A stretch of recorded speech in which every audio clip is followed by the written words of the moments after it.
because it's the silly, stupid, fascinating, weird, wonderful.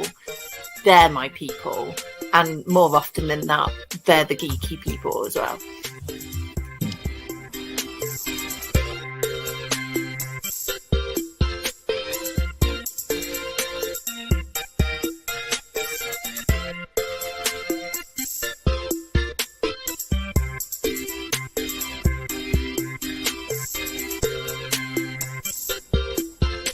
I mentioned Betamax. For anybody older, that's the old version of a video cassette. Video cassette is an old version of a DVD. A DVD is not set on the cloud.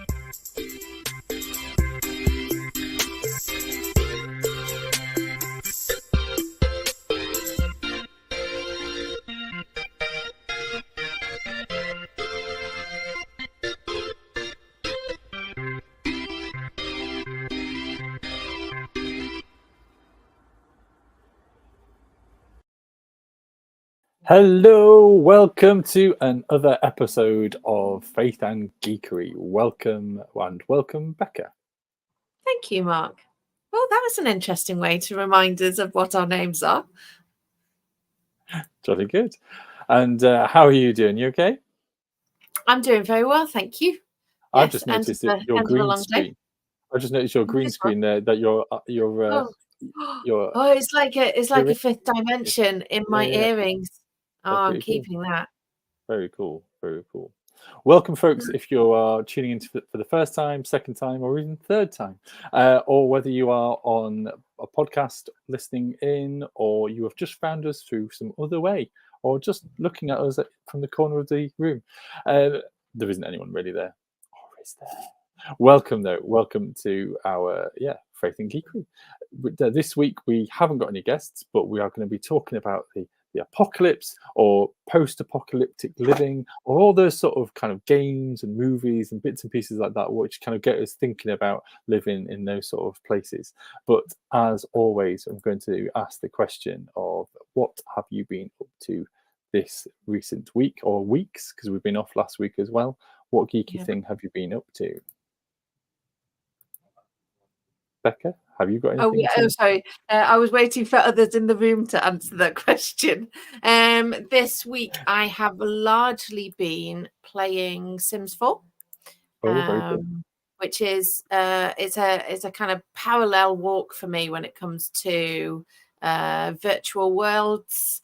I sit next to my youngest apocalypse cow. Oh, we've already got our puns from our lovely friend Lydia. So I get to sit with my children. We are very fortunate to be able to have 3 laptops in a room and just talk about what we're doing and the different mods and the different ways that we play, and the fact that we come to it with very different ways of playing the game.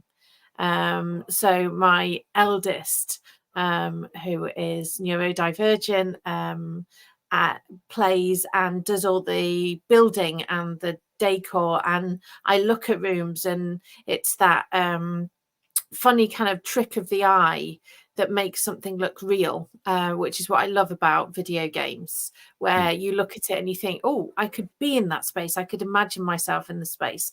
And he does that incredibly well. But then when it comes to the gameplay, it's just immediately bored by it. It's just so disinterested in what's going on. Whereas my younger daughter will play it for at the moment it's werewolves and the high school pack. And just kind of that we can all gather around one thing and come at it. And I do a hybrid of both of them, although I make everybody the same character, and they all get on really, really well, and they all aspire to do the washing up and the cooking and the gardening, all the chores that then gives them joy. So they're never unhappy when you're making them do the things that they need to do. So it's very unrealistic. I remember playing Sims a long time ago, and the thing that I want to compare it to is I remember as a kid looking through the Argos catalogue, other catalogues that are available, but just kind of wishfully thinking about what my house would include. Then kind of playing Sims, it was a case of kind of setting up a house of how would I like my ideal house to be, And then I went to university and then kind of went to IKEA and then was like, oh, and it kind of just moved on to the next kind of thing. The day when IKEA felt a little bit like Sims and was almost as affordable, but isn't anymore. Basically, yes. yeah. Yes, there was a point where I stopped playing The Sims because it felt far too like real life with small children. And now what game was it? Skyrim, Elder Scrolls something 5 or something. I was putting many hours into that, and then I had the opportunity to buy a house, and it was like a sobering moment of kind of going, well, I can't do this in real life. And genuinely after the next session I just put it down. I was like, oh, this is too close to the bone. Thank you very much. I don't know what Stardew is, Lydia. Stardew Valley is a computer game, and I think it's a farming kind of. Okay. I do like a good farming game. Do correct us if we are wrong. So yeah, for audio listeners, I'm trying to get to perfection in Stardew quicker than my last personal best. Says Lydia. Yes, farming. I have cows. Enough said. Yes. That is very much the case, isn't it? I have cows in Sims 4. They are not always very happy with me and often consider leaving me because their pen is not as clean as it could be. So always clean up after your cows is the clean up. Yes, keep their feed full, and occasionally you need to go and have a discussion with them about something cow related or cow pun related. Very good, very good. Shall we move on to the next feature of Geeky News? Oh, what is our next? Oh, excellent! I love a bit of geeky news. Yes, please. Let's run the video.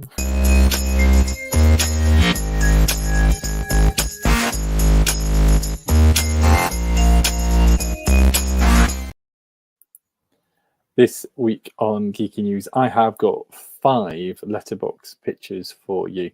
The first one, I suddenly realise I'm going to have to explain this to people who can't see on a podcast. So the first one is 2 sets of eyes looking intently at the camera.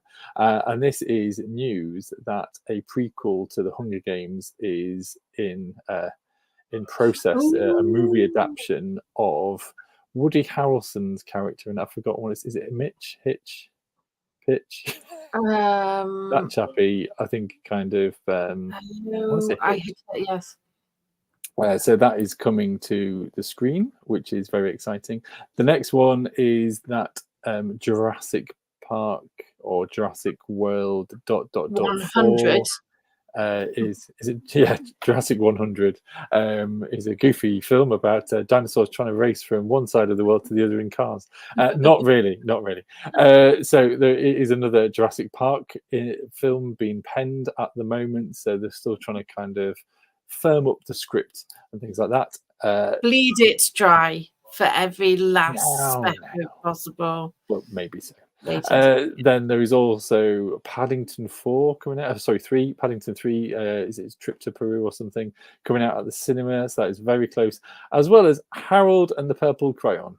I include this one because for me it's a little bit strange because I went to the cinema to see the film If with Ryan Reynolds and things like that with the kiddos, and it was fun. And there was a trailer for this, and it's all about kind of a Harold and his purple crayon. Yeah, I've never come across that before, but for me, it just sounded very much like Penny Crayon. If you're used to the cartoon from the 80s, yeah, who would draw things and they'd come to life just like this. So I don't know if this is like the American equivalent or what really, but it's the chappie from Shazam in the Zachary somebody. I really should have written notes, shouldn't I? And then finally on Geeky News, there's just a little picture there of the TARDIS, and that was me watching that with my friends because we are getting very close to the final. So close. It is very exciting. So I think that is anything to comment on any of these things before we move on, Becca? Quite excited about I wish we could remember his name from Hunger Games. I think his bitterness of his character in the Hunger Games trilogy is quite thrilling, not thrilling to watch, but quite interesting to watch. You feel his pain in that. I think Woody Harrelson does a really, really good job of that character, and to really understand what's gone on in the background for him would be quite interesting. The other three, I'm not. I'm ambivalent about. I haven't watched all of the other Jurassic World ones. I've dipped into them. I think I loved the first one so much. Yeah. It was jump scary for me. As My in, feet as in the very first one, or very, the very, very first, 1994. yeah. Like, Welcome to Jurassic Park. Well, yes, you can't really beat Richard Attenborough. Yeah. It was Haymitch, by the way. Haymitch. Which Haymitch on the games. Haymitch. You were definitely airing around that general I was in the area. vague ballpark. Yes, so you were trying. Your brain was trying to get there. I'm also just intrigued that you haven't seen the rest of the Jurassic Park films. That is amazing. I'm trying to think what yeah. I mean, I definitely remember the first one, and someone said about Inside Out 2. I'm very excited for Inside Out 2. The children are going to see that on and Sam had already written it in Sam. the comments. I just didn't look at the comments because I was looking at my phone trying to find the name. So but we can always count on Sam to have that moment of wisdom and knowledge told us to. But yeah, I'd forgotten about Inside Out. That is exciting. Yeah, I should have mentioned that too. I think I did last week. You did? Yeah. You did. All the week before. Or the week before. I've mentioned it at some point. Indeed. Shall we move on for that? So that's the end of Geeky News.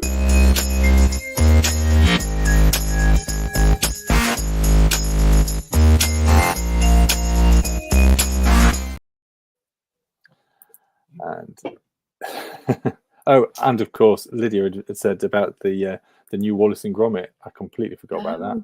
That is looking really excited. It's going to be released on the BBC and on Netflix at Christmas time, I believe. Oh, how very splendid. I think it's this new model that the BBC is doing. Dare I say, maybe they are not as kind of widespreading or kind of globally attractive now to kind of release things through the BBC, that they're kind of looking after the UK stuff here and then kind of choosing people to choosing the Netflix as their distributor for or Disney, depending on what item they're trying to flog. Or I do watch a lot less BBC. If it's I'll go to Netflix or Prime or Disney Plus first. Well, I think it should still be the same for us in the UK.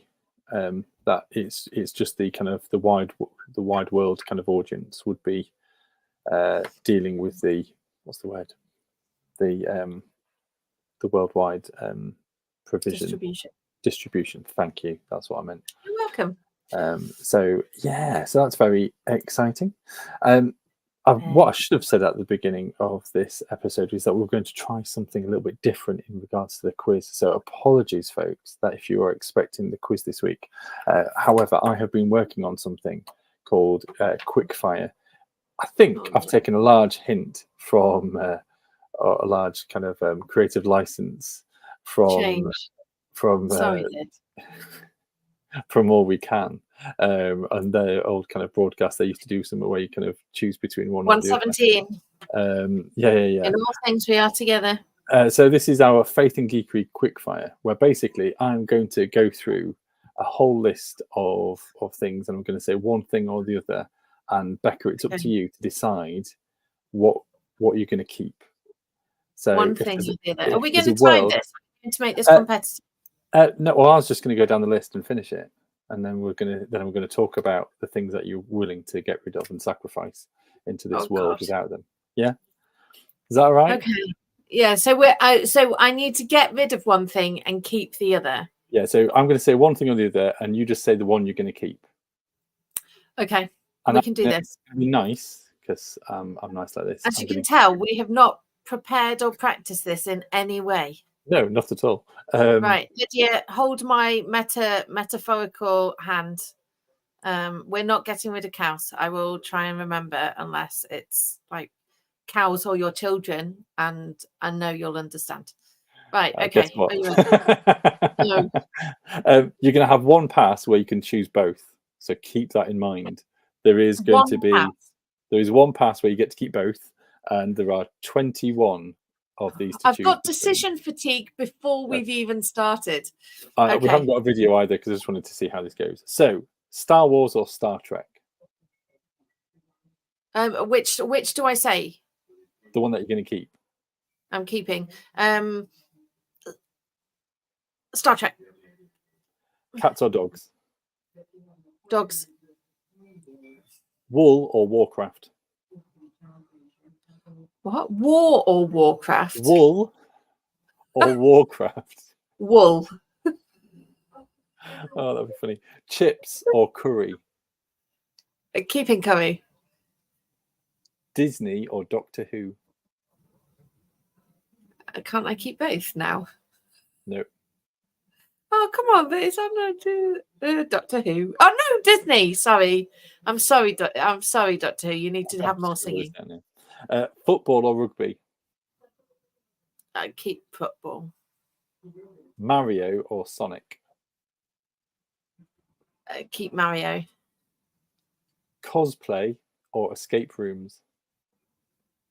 Cosplay. Ice cream or chocolate? Chocolate. Lord of the Rings or Narnia? Oh, come on, both. I'm using that. That's not. Oh. Okay, that's the one that you're using for that. Lego minifigures or painted miniatures? Painted miniatures. Pokemon or Transformers? Transformers. Squirty cream or custard? Squirty cream. Board games or computer games? Computer games. Cows or horses? Cows. We'd have had an enemy with you if not. Tomb Raider or Indiana Jones? Indiana Jones. Tabletop roleplay games or tables? Tables. Spaghetti or noodles? Noodles. Movies or podcasts? Movies. Faith or Geekery?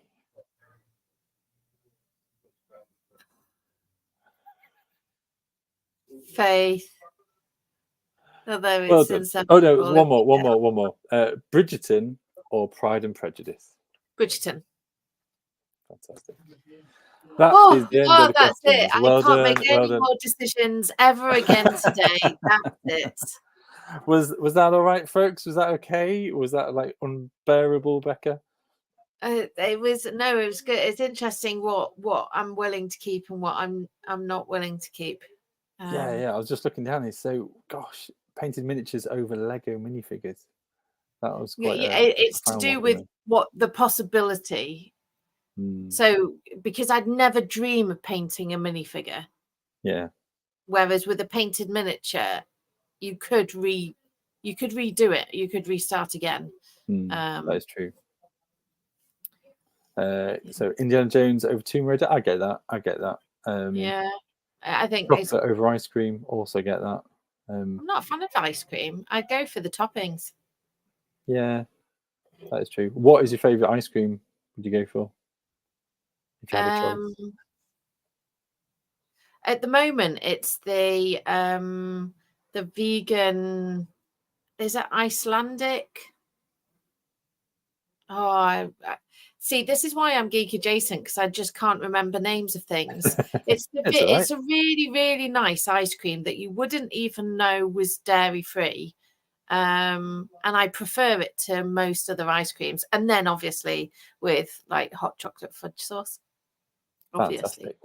Sounds lovely. I was going to say, for me, I think I would go for when I look at the big array of creams and flavors and all these kind of ice cream flavors, I kind of go, oh wow, fantastic. And then I look at mint choc chip, and I'm kind of going, oh, look at all these, look at all those, and I'm kind of going, but it's the unknown of all those other flavors, and then the dependability, the reliability of a proper, bright green with chocolate. Unacceptable. Then I kind of lean towards that way. But however, if I push the boat out, then it would be like kind of butter, a honeycomb and toffee or fudge and those kind of flavors that I also like. So it depends on the mood, basically.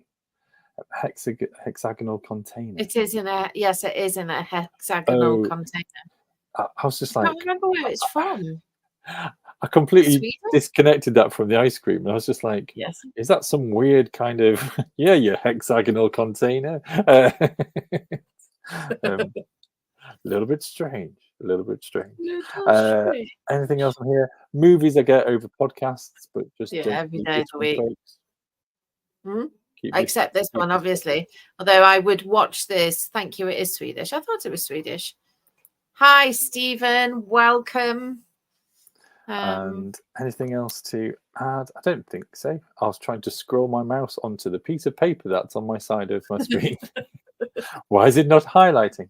And have you ever double tapped a word that you know you've spelt wrong and then realised, oh, I've just handwritten that? No, but there has been on one occasion when I've found a piece of paper when it's really small font and I've tried to pinch to zoom. Yes, I've done that with a picture before. Yeah, it's just like, oh, I'm really glad no one saw that. But here I am admitting it on YouTube and Facebook, etc., etc. Speaking of that, thank you, folks, for adding the likes and following on Cybersten. That has really helped us being able to communicate across to Facebook. Facebook over the last couple of weeks had changed their settings and all that malarkey. So we have now kind of reached 100 followers. I've never been that bothered about the kind of the numbers and the numericals, but if it prevents us from actually streaming, then it's quite an issue. And it becomes a bit of a... Yeah, but if you, of course, do like this, then do share it, do like it, do follow us if you would like to. Available on Twitch and YouTube and Facebook and on podcast and all those usual places. I think that is everything. If there's any further comments or queries about doing our Faith or Geekery quickfire over the quiz, please let us know. Sorry, Stephen, that you've only just joined us. If you have any either ors that you'd like to be quick-fired answered, that would be quite good. Let's see how it goes. Digest it and ponder on it, whether it's actually helpful or not. But shall we move on? Move on. That was for you, Lydia. Very nice. So tonight we are talking. I'm just going to check. Yes, that is right. Tonight I thought we'd be talking about our. Sorry, I'm getting distracted by Lydia already. I'm feeling anxious about the cow versus horses question. I said a very strong cow preference there. But I did absolutely say that preference for you because I would find it very difficult to choose between the two. It's just got further implications, doesn't it? About being able to ride on a horse, or I had a cow lick my foot the other day. Were you it just came and gently caressed my foot repeatedly with its tongue.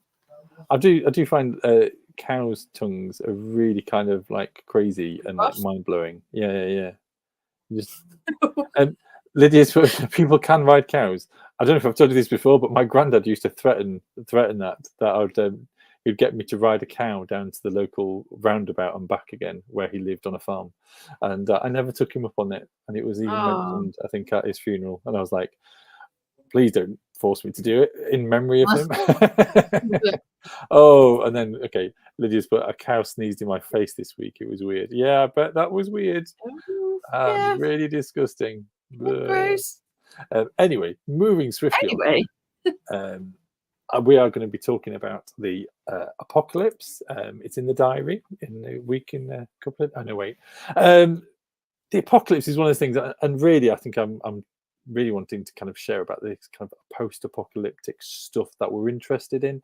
I'm not kind of just a kind of a Christian banging on about the apocalypse and end times. I think what I'm leaning into is talking about kind of the geekery around. It's like this whole genre of whether films, games, books, artwork, or all kinds of stuff, TV series, about kind of our fascination as humankind about these kind of what if kind of franchises and films and things. I got thinking about kind of Fallout, the kind of the computer game moved over to, was it Netflix or Prime? Prime. There's Mad Max and the latest kind of revisiting of that franchise. I've not actually seen either of the two latest films actually, but I have seen the original. Oh, fantastic! And then there's, there's plenty of other films. I've got a long list down here, so I'm just going to run through them really quickly. So, Mad Max, Fallout, Umbrella Academy, 2012, I Am Legend, War of the Worlds, 28 Days Later, years later, Snowpiercer, The Book of Eli, World War Z, Finch, The Day After Tomorrow, A Quiet Place 2, Planet of the Apes, and all that lot. Last of All, Silo. There is a big old category of these sort of films. So Stephen Jones, but I Am Legend comes to mind, and that's also in the book, and as well as kind of various other things. I just find it really fascinating how we can. I mean, are you into that sort of stuff? You said that you like Mad Max. Yeah, it's one of my go-to genres. Is post-apocalyptic. Even something like Day After Tomorrow, which is one of my favorite films. Is the what if it all went away, everything we know now? And I think that's a little bit of fascination with history, and the interest of history for me is what was it like before right now, but what if it all goes away and we have to just rethink everything? A huge magnetic flare goes out, takes out all our technology and our electricity. Who are we then if we're not able to escape into a phone or a computer? Is it Escape to LA with what's his face, 80s legend who was in Guardians of the Galaxy 2? Come on folks, help me out here. Snake Plissken from Escape to LA, and he does after that moment, and that they're in this apocalyptic era where everyone's kind of shooting each other and kind of fighting for survival, and there's the opportunity to press the big red button and to kind of reset technology. And I remember as like a teenager kind of going, oh yeah, this is pretty cool actually. So yeah, I think there is a fascination, isn't there? And it's whether it's what if everything hits the fan, and Kurt Russell, thank you, Stephen. I knew somebody would be able to help me, because that was like a proper. There was Escape to New York and Escape to LA. I can't remember which one the second one was. That you press the button and he'd choose. Spoiler: he presses the button and it reverts back to nature, and it gets rid of all the other stuff. And there is that question, isn't there? Yeah, of what would life be like if we got rid of the infrastructure, if we kind of reverted back to much more simpler ways of life. Isn't that what COVID felt like for a little bit? The moment where in the news it was reported that dolphins had returned to the canals of Venice or something because the population and the pollution had been so dramatically reduced. That occasionally, if I'm feeling a bit bleak about the environment, I go on a little image crawl of abandoned buildings to look at what they look like where nature has taken it back. And there's something in the renewal of it and the hope that Lydia says birdsong in COVID, birds not being as afraid and seeming to come closer. And and I think that's where for me it falls into my geeky inclinations, is that it's about the imagination of the what if, and the willingness to play with, if this isn't as great as it could be. And it's where my faith comes into it as well, that I have this regular ache deep in the pit of my stomach that where we are right now is not the hope of what it could be in the future. And I think, you know, there isn't a part of me that hopes that war will wipe us out or some other plague will come along, because millions of people will suffer and die or be miserable, or a combination of the two. But there is something about this is just not, there's so much inequality and inequity and unfairness and injustice, that I don't want to go to the far extreme of having anarchy, because I am deep down a socialist. But I would like to have that opportunity and the space that a movie or a book or a game allows me into, to just imagine something different. Even Planet of the Apes, which really fascinates me. What happens if another species rises up? And actually, we see how they're shaped essentially by our violence and the inequity that they'd faced. It's just...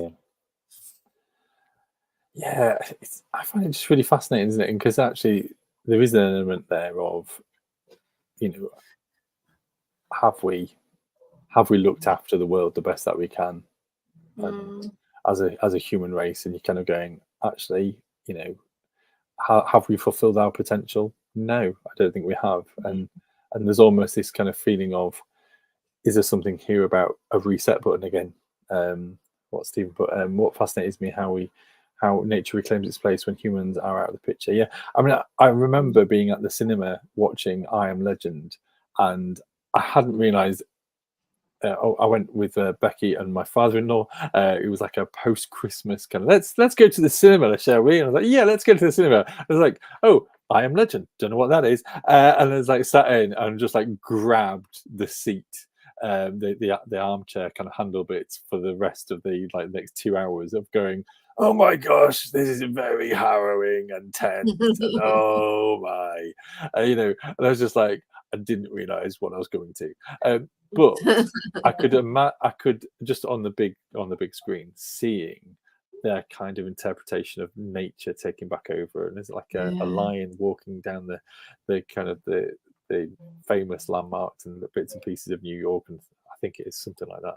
But again, you know, you have those moments of, is it 28 weeks later, and that kind of harrowing, those moments of quiet amongst the storms, or spoilers, folks. Stephen says, I'm still traumatized by the scene when Will Smith's character had to kill his dog. If you've not seen it, I think they are actually working on a second one of those, which they're kind of going, I don't know how they're going to do that unless they change something. But there was a few different endings that you could actually see on the DVD. They worked on a few different theatrical endings.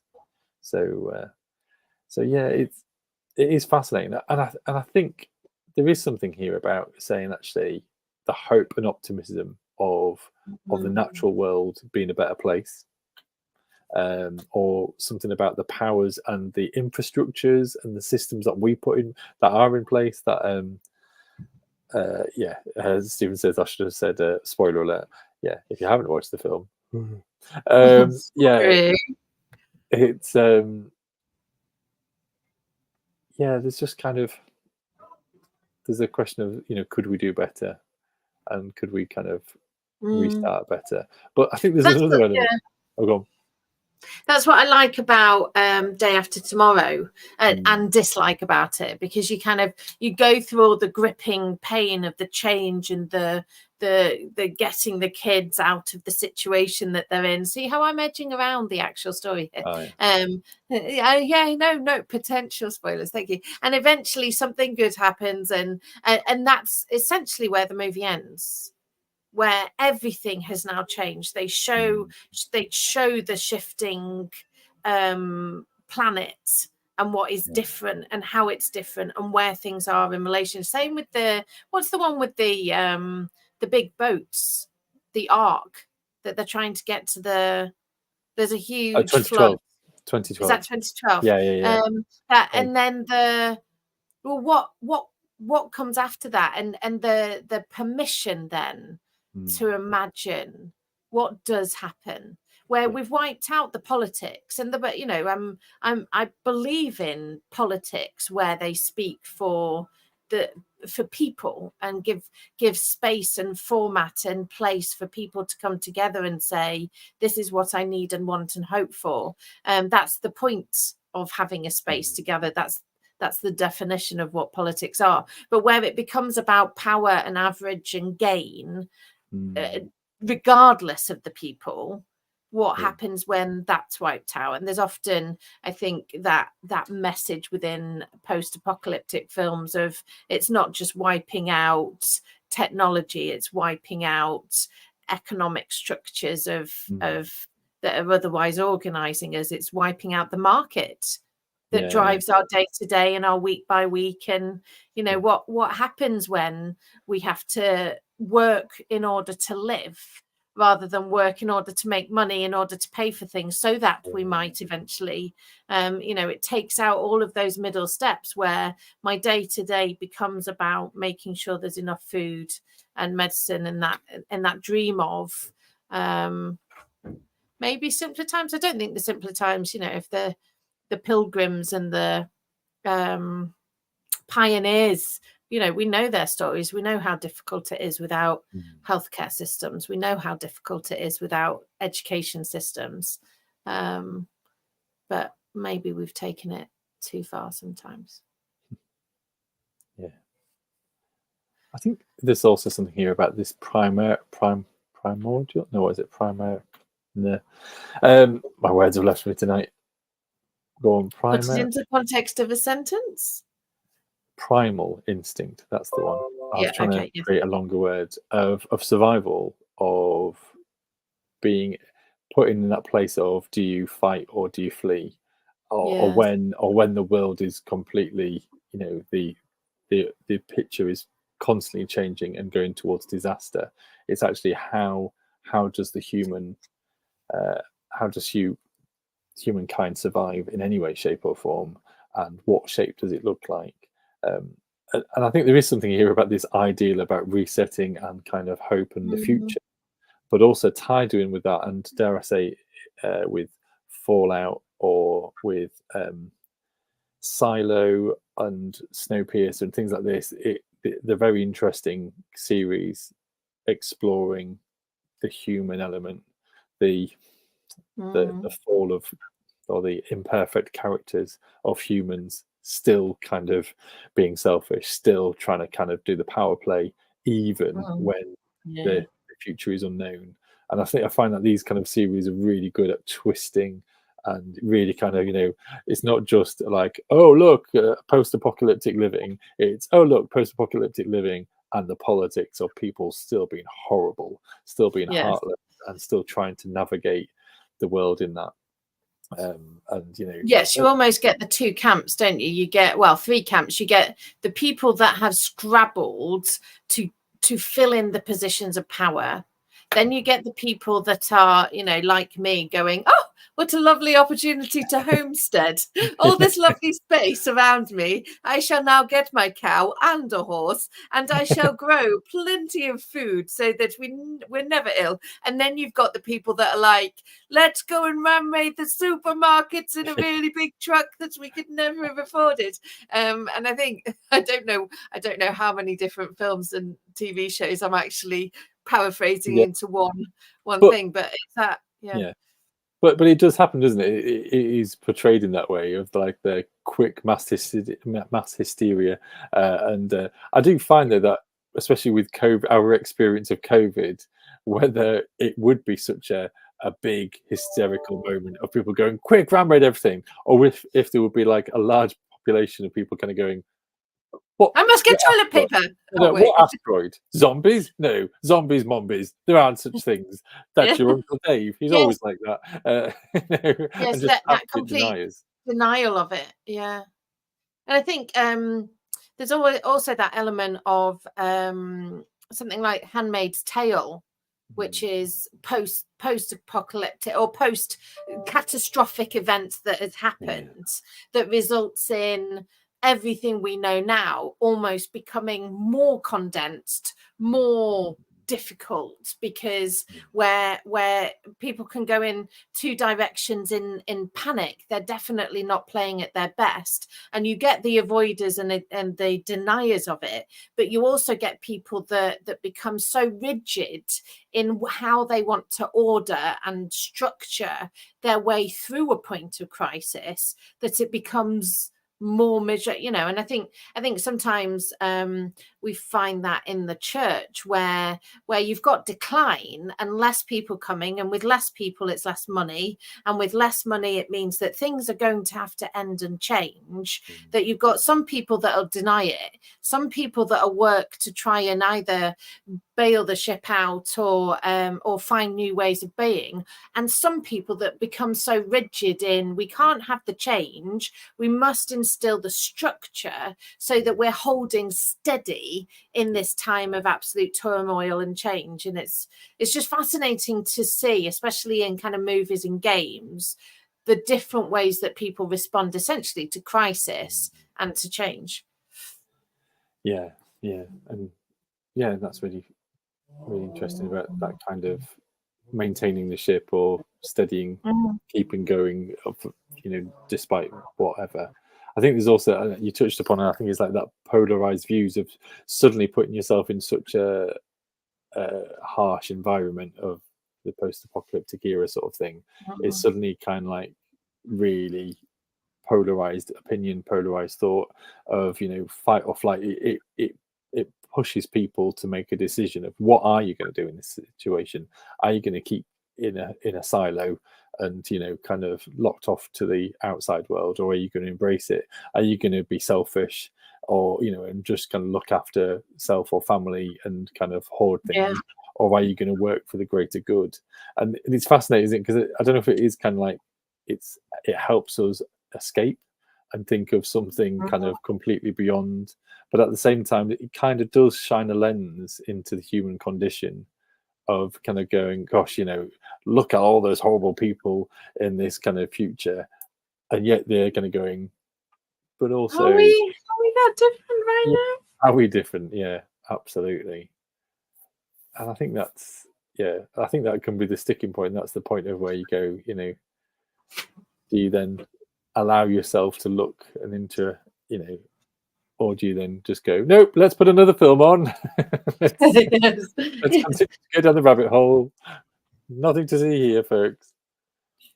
Yes, let's go and watch Inside Out 2. It'll be okay. So you mentioned about having a cow or a horse. Do you think you'll be able to survive in a post-apocalyptic? I don't know that I've got sufficient skill set to grow in. I know I can't now grow enough food to sustain the people I would want to sustain with the abundance to be able to then see through difficult times. I don't know quite how to do that. I know probably enough, but occasionally I do think it through. During COVID, I definitely went through my zombie apocalypse plan of what does that look like. It would involve finding space to grow food. That would be my first priority. Actually, it wouldn't. It would be, I'd be a supermarket raider, get all of the antibiotics I could get my hands on, and medical stuff. There will be a balance, wouldn't there, between kind of water, food, and medicine, and equipment and shelter, and working all that kind of stuff out. Shelter, shelter's there, isn't it? But it's the how do you keep a house warm where we've blocked up all the chimneys? But she won't last long. Okay. I do remember going to a party of one of my brothers, and a chappie kind of went, just as opening conversation, it's like, oh, I'm so-and-so. And he just kind of went, how would you approach the apocalypse? How would you survive it? And I was just like, sorry, I love what? that question. That's a great icebreaker question. I was like, what do you mean? He's like, well, what would you head for? Supermarket or nature? How would you, survive? And I was just like, I think I want to go and get some food right now. Goodbye. But I did answer him though. But I was just like, oh my gosh, I was like expecting like What's your name? What do you do? I'm going to have to spend a moment to read Stephen's comment. Thinking back to COVID when we came out of lockdown, there's almost obsessive yearning to get back to business as usual, which unfortunately overrode our desire to see the opportunity to embrace something new. Oh. Yeah, and I think that was really normal for a lot of people, that it was not an opportunity to do something new or find a new pattern of life. It was absolute frustration, sensing that restriction of being unable to see the people you wanted to see, to do the things that keep us going by making money or getting what we need. I think that's a perfectly normal reaction. I mean, for all the people that learnt to make sourdough, I'd say there were probably 10 other people just desperately desiring a good loaf of Warburtons, with no desire to learn to make sourdough and embrace that opportunity. Yeah.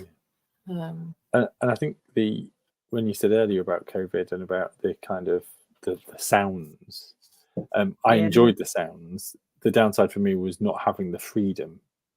Yeah. And so the sounds and the nature returning came at a cost of our own freedom and our daily exercise, or whatever it was, therefore it was really kind of hard to balance that. But I think I definitely appreciated it more. And I think what I saw, and I'm sure plenty of others have seen, is like the reprioritizing of priorities, of the important stuff, of people kind of saying, actually, do I have time to do this, or what am I going to spend my time doing in life? Is it going to do this, or is it to do that? And I think it just kind of, it has given us a shared cultural world event to make us sit up and say, actually, what should we be doing? And I think there are still knock-on effects from COVID of the cultural impact. Obviously, we lost lots of loved ones, but the kind of the work from home idea, or the kind of the breadth of technology, or things that we have at arm's length of, whether it's like speedy delivery of things or otherwise, it's just like, well, how important is this stuff? I've just seen a lot of people on TikTok just kind of enjoying kind of the adventure, just sort of saying like, look, I'm not going to go back to sitting and watching the TV. I'm going to go, hiking for the rest of my life, or van life and things like that, or they just kind of buy a van and drive away because they can. So it's fascinating of how these world events may kind of impact us. And is that not, I mean, is that kind of what this genre of what if the world as we know it ended allows us to imagine that interruption? I was talking to someone today who's just moved house, and he's moved to an area which is quite forested, and he said, what I really need to make sure I do now is get into the habit of walking into the forest and exploring, rather than all of the stuff that takes a break when you have a big change, like moving house, where the routine's broken, your day-to-day is broken, this isn't where you've lived before. And so it's now that you could introduce a new way of doing things. And inevitably we fall back into habits, and we fall back into old ways of doing things. And I think for me, the practices of trying to be a faithful person are also trying to interrupt kind of habits that I fall into, the unintentional stuff, the things that I do in order to cope when I'm stressed or tired or worried about something. And I think that's where the playing, either a game, reading a book, watching a movie, that allows you a moment in your day-to-day to say, but what if it was different? What if the way I'm living right now isn't the only way that I could possibly be living? What if there is something else that I could do? And the problem with that is that it doesn't necessarily sell you a dream. It only says there is a what if. This isn't the only way. It could all end. What I really need in my life are people that hold up a different way of being. It's why I like Next Generation, because it was a you know, a fairly whitewashed, equitable way of doing in a very socialisty sort of way. But it gave a different picture, another way where our existence isn't driven only by avarice, growth, and competition, but actually we could all just live side by side and do the jobs that we do. And so it's, I think I always hope for more from post-apocalyptic stuff, that to dream another dream for me, but actually the space that it leaves for my imagination is actually quite nice. Yeah. I was just thinking about that, dreaming a dream of the Hunger Games and things like that, where the future trying to kind of defeat the baddie, but then actually what replaces the baddie, what replaces the, and I think that's it, isn't it? It's selling the idea that things can be different, but then what replaces the difference? Yes, the absence of the bad is not inevitably the presence of the good. If you remove one evil, it does not mean that you have defeated what was bad, because everything around that badness has been shaped by it. And so it's almost inevitable with the removal of one evil tyrant, unless there's a better plan and a better way of ordering and structuring and different models of democracy and collaboration and all the rest of it, unless you've got that in place. And instead your battle has been simply to remove one point of evil or badness, the only thing that could possibly fill that gap, unless you've got alternative ways of being, is another one that will fit the exact hole that you've created by spending all your time just trying to remove it. So the alternative is dream a different dream, where and do it in such a way, and this is, you know, where kind of ancestral pacifism comes in. Do it in such a way that the way you're doing it already models the future that you're wanting to inhabit. Because if you only use the tool of tyranny to remove tyranny, then you've just created a hole for more tyranny to fill. I agree, Lydia. Everyone should be made to feel the deep joy and peace that is felt in them. But there is something about the kind of therapeutic effect of that animals are working at a different pace to us. They've got a different dream, a different, you know, sense of wholeness and health. Just the kind of imagining a different way. And I don't think movies ever really, the one time I really felt it was The Martian. It's not post-apocalyptic, but it was just, we're going to sort this out with science, collaboration, and a bit of imagination. And then when the next problem comes, we're going to do exactly the same in the same way, because we're going to work together and not compete. I think just before the cow comment, I was going to say that is there something here about what Jesus does and about kind of faces the oppressors and faces the traditions of the day and does it something very countercultural, and he doesn't kind of just kind of nudge his way and do the same old thing in the synagogue, but he speaks against the traditions of the day. He doesn't, you know, he has a different way of, you know, challenging Rome. And it's kind of walking that middle ground, isn't it? Because you've got the Roman Empire with the full force of all of their pointy swords, and then you've got the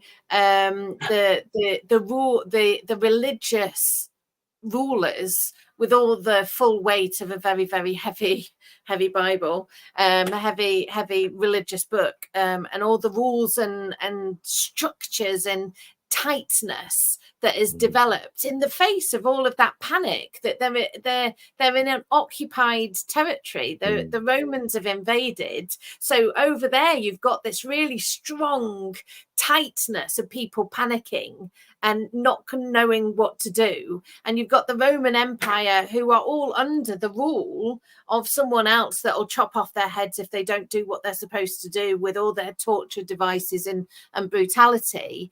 And in the middle you've got someone who engages with both in the language that both understand, but by behaving in a fundamentally different way that is sufficiently attractive that thousands of people want to listen to a different story. Even though it's a story told in the same way, it's just the let me tell you what next bit of it. Let me tell you the dream of what it could be. And I'm going to show you what that looks like. And some of that looks like me not trying to be the top dog, but by broadening the kind of the footprint of my power and strength, by gathering people around and handing on that to them, this authority and teaching that I'm giving, that it's created a different political structure. And you could see that as it kind of unfurled afterwards, because they continued to do a countercultural practice of living together, of finding their own way of doing community, of sharing everything together, to counterbalance the kind of Roman hierarchies and the religious structures, which is it's clever, and it's that deliciousness of something that says, you don't like what's going on, but let me show you a better way. And that's always what I hope to find in kind of faith-filled communities. Is the post-apocalyptic. I'm really uncomfortable with the way the society is. I want to go to a place of worship and it feel like the hope-filled place of what feels better. It doesn't often. It's less learning the lesson from Jesus about planting the seeds of hope and a future that could be different. Whereas I think a lot of the time we've landed in church where we're just going, it's a bit rubbish, isn't it? And we're not selling the hope of being a better place, of being the hunkering down of oh, is this it? Or this tightening of the panic, we have to do something different, so we're going to stick over here. For the podcast readers, I've been doing a lot, listeners, I've been doing a lot of hand gestures, which have not come across at any point. Nice ones. Yes, not rude hand gestures, just... It's creative ones. I think we are kind of coming to an end, and we've got to include Geeky Gallery. There is going to be a nice little kind of round circular bit moment. I did a gesture of a circle bit there, just to kind of moved his finger around in the corner of his screen. So I will address that in a sec. So we're going to come to Geeky Gallery, and so first of all, we haven't got that many this week, but we've got a bit of a collation. And so Lydia has got some cows, and just lots of little bits and pieces here, including the village scarecrow festival. I'm going to click onto the next page in a moment to bring some of these up in a little bit closer focus. There's also a couple of animals there from Flamingo Land, but here is kind of the close-up of the dog of the village scarecrow festival, which is very cool. Nice. There is a Highland cow, of course, and then there's a little joke about Lydia's husband asking her to keep an eye out for a leak under the sink, and so she's put a potato under the sink for the as in the eye of a as in a leak, as a vegetable leak. The play on the word rather than a water leak. Oh, potatoes have eyes as well, though. Oh, okay. Yeah, get you.